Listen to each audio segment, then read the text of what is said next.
कल के एग्ज़ाम के लिए जो है सम ऑब्जेक्टिव क्वेश्चन बताने जा रहे हैं। इम्पोर्टेंट क्वेश्चन है, बराबर पूछा जाता है। पहला क्वेश्चन आप लोग देख लीजिए क्या है। पहला क्वेश्चन है विद्युत आवेश का क्वांटम ESU मात्रक में मान होता है तो कितना होगा। तो इसका सही आंसर हो जाएगा 4.78 गुना 10⁻⁻10। ये जो है पहला ही इसका सही आंसर हो जाएगा। अब दूसरा क्वेश्चन देख लीजिए। 1 कूलम आवेश बराबर होता है तो 1 कूलम आवेश का मान किसके बराबर होता है। 3 गुना 10⁻⁹ ESU के बराबर होता है। ये भी आप लोग याद रखिएगा, ऑब्जेक्टिव में ये बराबर पूछा जाता है।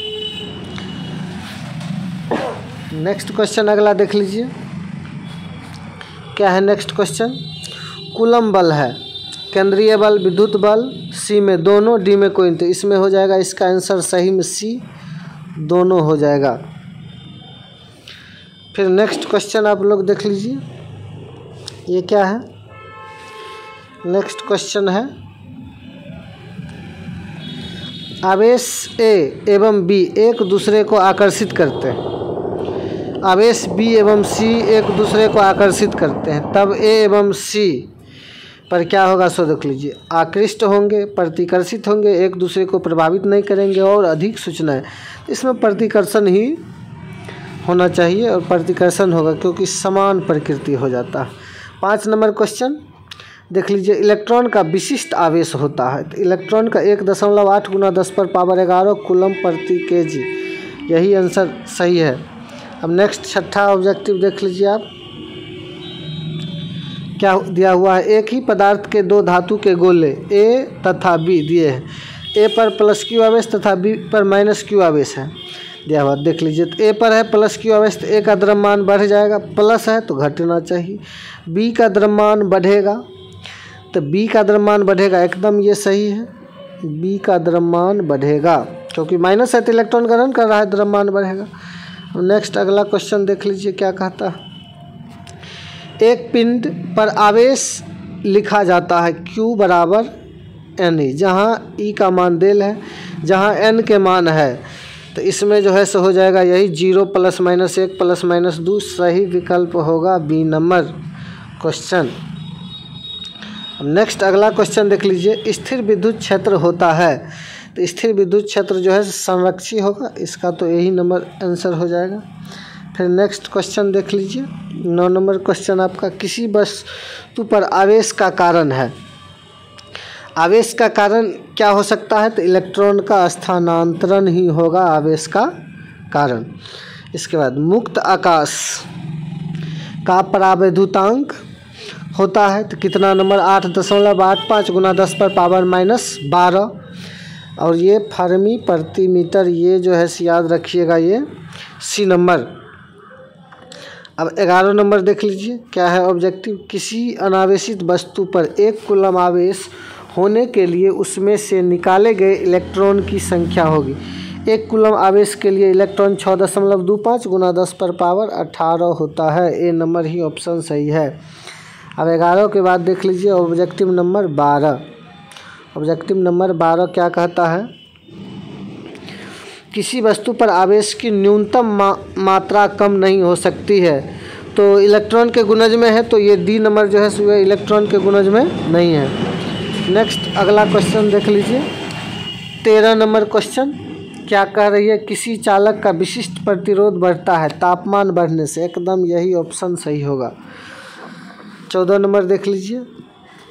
किसी चालक के संवहन वेग VD तथा आरोपित विद्युत क्षेत्र E के बीच संबंध है तो देख लीजिए इसका जो सही आंसर हो जाएगा वो हो जाएगा B नंबर, VD समानुपाती E हो जाएगा।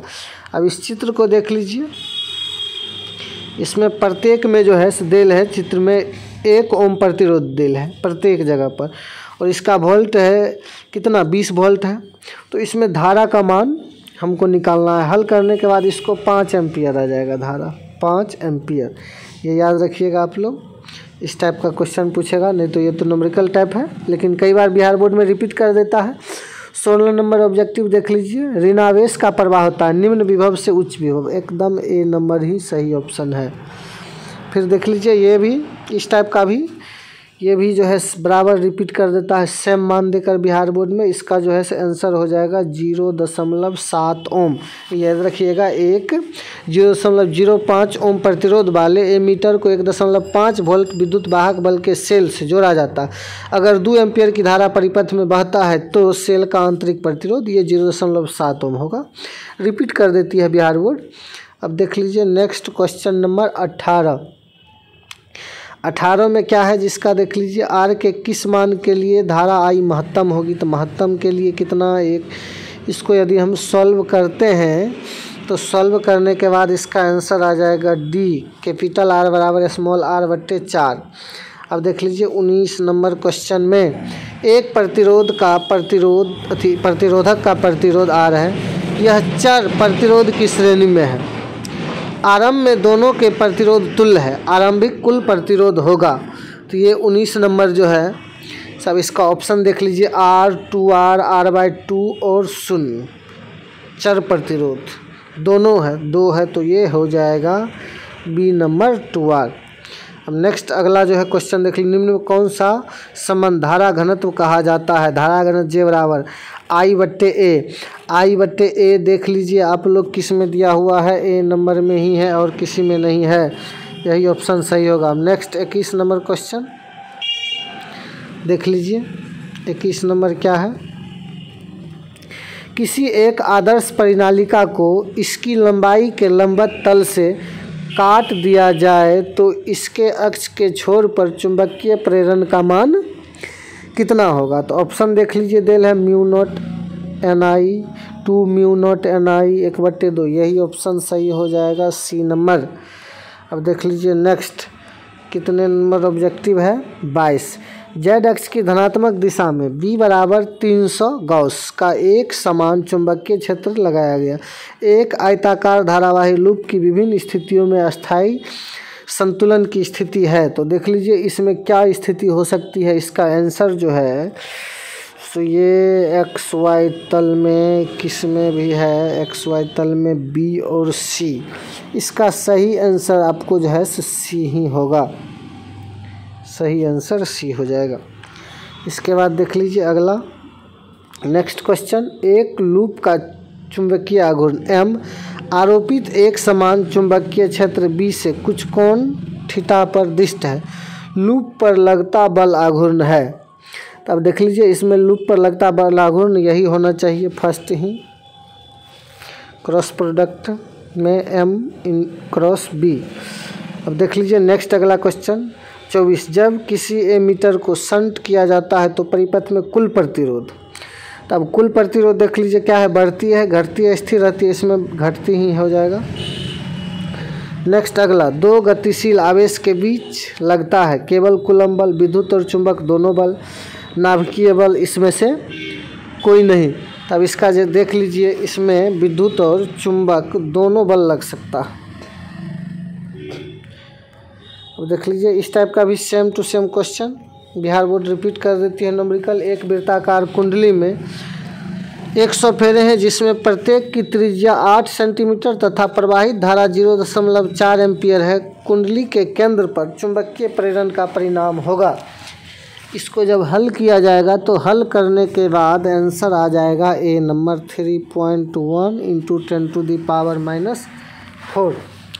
इसके बाद देख लीजिए, प्रेरण सदिश से 30 डिग्री पर एक आवेशित कण चुंबकीय क्षेत्र में प्रवेश करता है, उसका पथ होगा 30 डिग्री के कोण पर जब प्रवेश करेगा तो उस कंडीशन में वृत्ताकार हेलिकल दीर्घवृत्तीय हेलिकल ही हो जाएगा।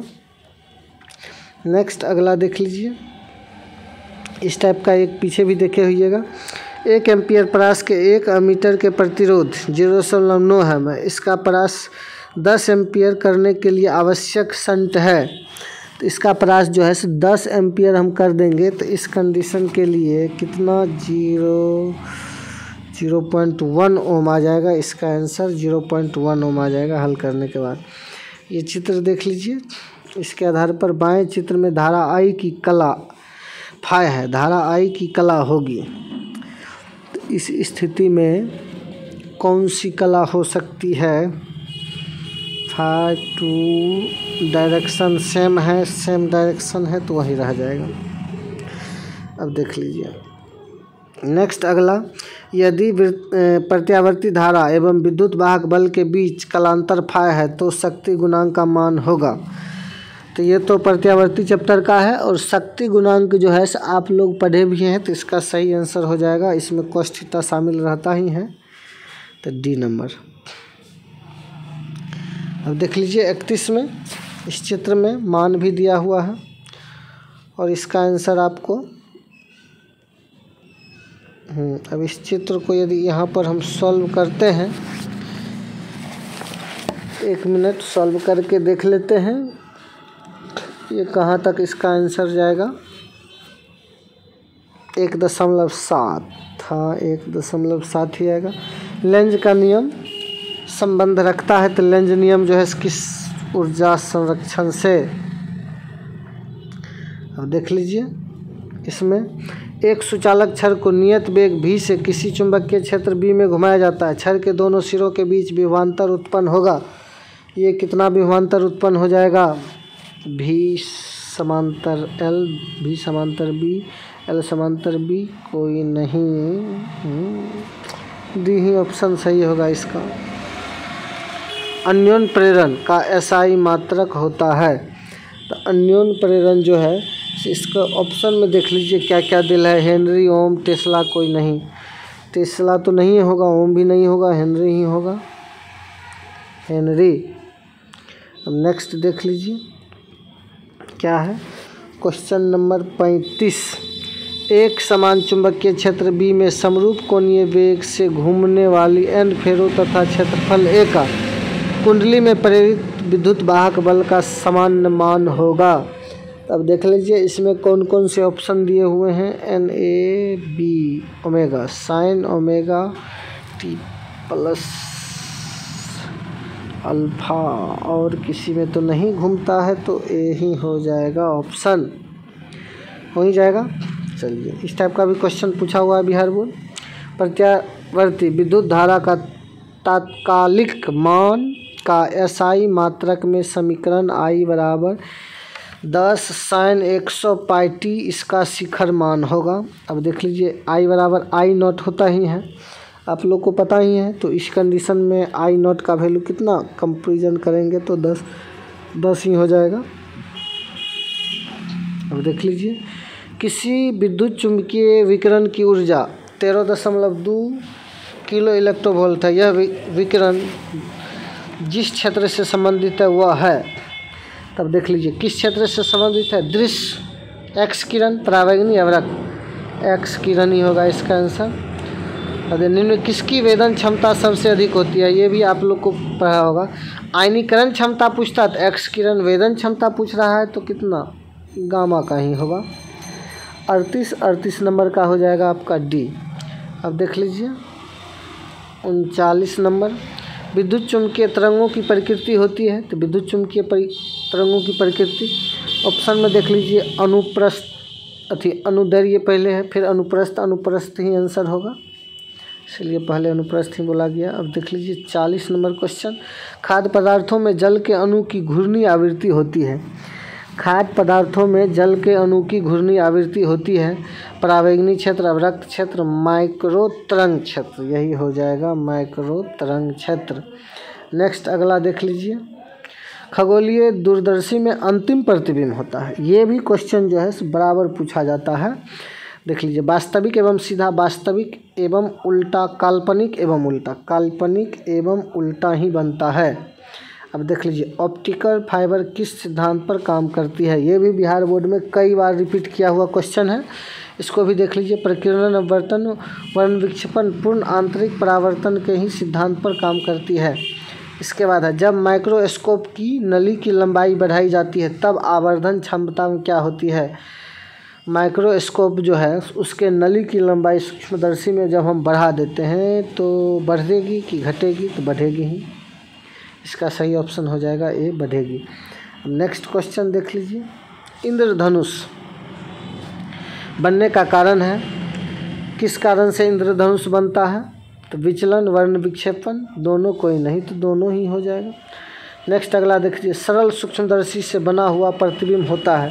तो सरल सूक्ष्मदर्शी में तो हमेशा काल्पनिक ही होता है और सीधा भी होता है, तो काल्पनिक और सीधा बी नंबर में ही है, यही हो जाएगा। निकट दृष्टि के उपचार के लिए प्रयुक्त होता है, तो निकट दृष्टि है तो अवतल ही होगा, ये भी यहाँ पर सही है। इस नोमरिकल को देख लीजिए, नोमरिकल तो सॉल्व ही करना पड़ेगा, फिर भी यदि सेम टू सेम आप लोग को पूछ देगा तो इसके लिए आप लोग ध्यान रखिएगा। इसको हम सॉल्व कर लेते हैं। 3 लेंस है, 20, 10 और 60 में आ जाएगा आप 30, हाँ 30 ही हो जाएगा। अब देख लीजिए अगला, सूक्ष्मदर्शी एवं दूरदर्शक दोनों में से किसके लेंस की फोकस दूरियां में अधिक अंतर होता है। क्वेश्चन देख लीजिए, सूक्ष्मदर्शी और दूरदर्शक दोनों के लेंस में किस में, तो दूरदर्शक दूर तक दिखाएगा, सूक्ष्मदर्शी निकट की वस्तु, तो दूर वाला ही हो जाएगा। दीर्घ दृष्टि के लिए इलाज के लिए, दीर्घ दृष्टि है तो उत्तल होगा ही, ठीक से। नेक्स्ट देख लीजिए, क्या नंबर 50 नंबर। एक आदमी अपने चश्मे के लेंस को घुमाता है और पाता है कि समायोजन नष्ट हो गया, यह बताता है कि वह आदमी प्रेरित था। तो देख लीजिए, उसका समायोजन ही नष्ट हो गया और वह आदमी जो है किससे प्रेरित हो जाएगा, तो ये इसका जो है डी नंबर ही ऑप्शन हो जाएगा। अब नेक्स्ट अगला देख लीजिए, क्वेश्चन नंबर क्या है।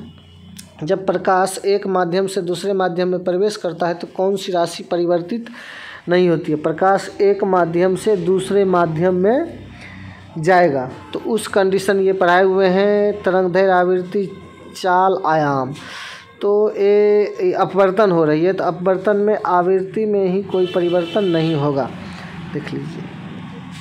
नेक्स्ट क्वेश्चन, एक फोटोन की ऊर्जा ई तथा λ2 फोटोन की तरंगदैर्घ्य है, λ का मान होगा। अब देख लीजिए, इसमें से कौन सा समीकरण जो है सही होगा, तो इसमें लैम्डा देल ही नहीं है, U1B ही हो जाएगा। इसमें कौन विद्युत में विक्षेपित होता है। अब देख लीजिए, विद्युत विक्षेपित के लिए कौन कौन से हैं, ये अल्फ़ा, बीटा और गामा के बारे में तो आप लोग पढ़े होइएगा, तो उसमें से देख लीजिए, गामा एक्स परावैंगनी देल है, कैथोड देल है, कैथोड ही हो जाएगा। चलिए नेक्स्ट क्वेश्चन देख लीजिए, यदि सेम टू सेम पूछ दिया, 10⁻14 हर्ट्ज आवृत्ति की 6.625 जूल विकिरण ऊर्जा में फोटोन की संख्या होगी, तो ये तो फोटोन निकालना ही पड़ेगा। तो फोटोन निकालने 20 ही आएगा, 20 वाला ही आंसर आपका सही होगा। देख लीजिए नेक्स्ट, हाइड्रोजन कौन सी श्रेणी दृश्य भाग में पड़ती है। अब दृश्य भाग की श्रेणी जो है वह है बामर श्रेणी, बामर श्रेणी दृश्य भाग में हो जाएगा। अब देख लीजिए क्वेश्चन नंबर 56, हाइड्रोजन परमाणु इलेक्ट्रॉन का न्यूनतम कोणीय संवेग होता है, तो न्यूनतम कोणीय संवेग हो जाएगा h/2 पाई का गुणज होता है, तो ये है बी में, तो बी ही आंसर हो जाएगा। ठीक, देख लीजिए 57, किसी नमूना का परमाणु क्रमांक या द्रव्यमान संख्या है, इसके परमाणु में न्यूट्रॉन की संख्या होगी, तो न्यूट्रॉन की संख्या दोनों को हम घटाते हैं, तो घटाते हैं तो किस में से घटाएंगे, तो A-Z हो जाएगा, डी नंबर ऑप्शन हो जाएगा। इसके बाद क्वेश्चन 58 देख लीजिए, नाभिकीय अभिक्रिया में संरक्षित भौतिक राशि है, नाभिकीय अभिक्रिया में, तो इसमें हो जाएगा कुल आवेश, रेखीय संवेग, कोणीय संवेग, सभी ही हो जाएगा। नाभिकीय घनत्व नहीं हो सकता।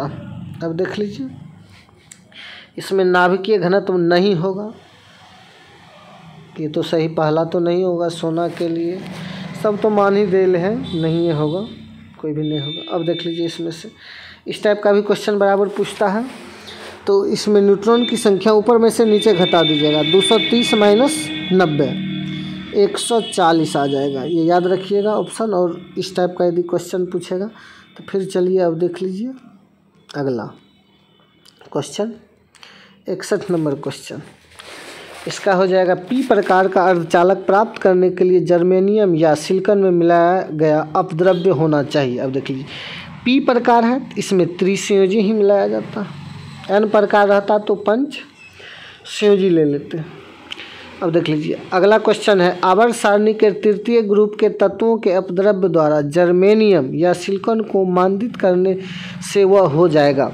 अब क्या हो जाएगा मंदित करने से? अब देख लेते हैं अगला ऑप्शन पी। हाँ, पी प्रकार ही होगा, दोनों एक दूसरे का पूरक है, ऑप्शन डेल था। अब देख लीजिए अगला 63, वैसी युक्ति जो सौर ऊर्जा को विद्युत ऊर्जा में परिवर्तित कर देती है। देख लीजिए किस ऊर्जा को किस में बदलती है? सौर ऊर्जा को विद्युत ऊर्जा में। तो इसका जो है सो सही आंसर हो जाएगा सौर सेल, सौर सेल। अब देख लीजिए 64, GAP संधि द्वारा अधिकांश प्रकाश उत्सर्जित होता है। तो अधिकांश प्रकाश लाल और हरा होगा, लाल और हरा हो जाएगा। इसके बाद 65 नंबर देख लीजिए, जब LED उत्क्रम अभिनीति में होता है तो क्या होता है? तो LED जो है अभिनीति में होगा, प्रकाश उत्सर्जित नहीं होगा, उत्क्रम अभिनीति है तो हाँ प्रकाश उत्सर्जित नहीं होगा। अब देख लीजिए इसका मान क्या होगा, इलेक्ट्रोवोल्ट में कौन सी कितना होगा? इलेक्ट्रोवोल्ट में किसी एक से भी पकड़ा जा सकता है, G का 0.7, हाँ पहले ऐसा ही है तो हाँ ये यही हो जाएगा। स्काईवेव संचार आधारित है। अब देख लीजिए स्काईवेव संचार आधारित जो है इसका हो जाएगा C, आयन मंडल के संचरण पर, आयन मंडल के संचरण पर हो जाएगा। अगला है, रेडियो तरंगों का परावर्तन होता है आयनोस्फीयर से, स्ट्रेटोस्फीयर से, ट्रोपोस्फीयर से, कोई नहीं। तो इसका जो है सही आंसर आपका जो है सो हो जाएगा ए नंबर, आयनोस्फीयर से। अब नेक्स्ट अगला क्वेश्चन टीवी प्रसारण, ये भी कई बार पूछा हुआ है बोर्ड एग्जाम में। तो इसका है 30 मेगाहर्ट्ज से 300 मेगाहर्ट्ज तक। नेक्स्ट अगला, भूत तरंग संचरण की परमाणुक आवृत्ति परास है। 70 नंबर क्वेश्चन इसके लिए हो जाएगा less than equal to 1 megahertz, less than equal to 1 megahertz. देख लीजिए इसका जो है कौन सा ऑप्शन, C नंबर जो है ऑप्शन सही होगा, C नंबर ऑप्शन सही होगा।